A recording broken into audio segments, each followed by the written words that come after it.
Hi friends, അപ്പോൾ നമ്മൾ നേരെ നിന്ന് പോകുന്നത് ആ താഴെ നിൽക്കുന്ന കമു മരത്തിൻ്റെ അടുത്തൊരു പപ്പായ മരമുണ്ട്.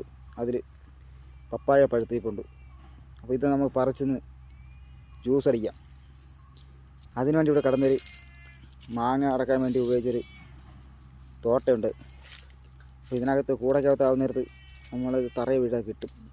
തറയെ വീഴണമെങ്കിൽ നമ്മളൊന്ന് ഈ അടക്കുന്നത് വെറുതെ ആയിരിക്കും. ഇന്ന് ജ്യൂസ് നമ്മൾ അത് ഗതിയാവുമെന്ന് അറിയാൻ വയ്യ.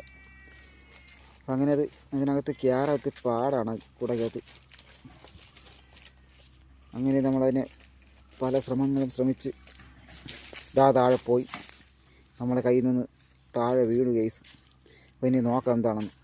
അപ്പോൾ നമ്മളെ ജ്യൂസ് ഒരു പരുവായി ഗൈസ്.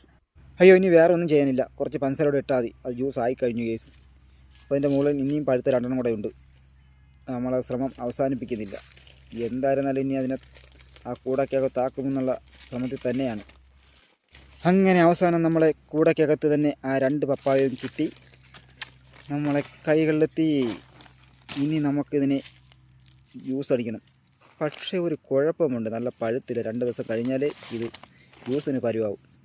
സാരമില്ല, നമുക്ക് നേരത്തെ വീണ് തല്ലിയ പകുതിയും കൊണ്ട് പോയി ജ്യൂസ് അടിച്ച് കുടിക്കാം. അപ്പോഴേ ഞാൻ പോയി ജ്യൂസ് അടിച്ച് കുടിക്കട്ടെ.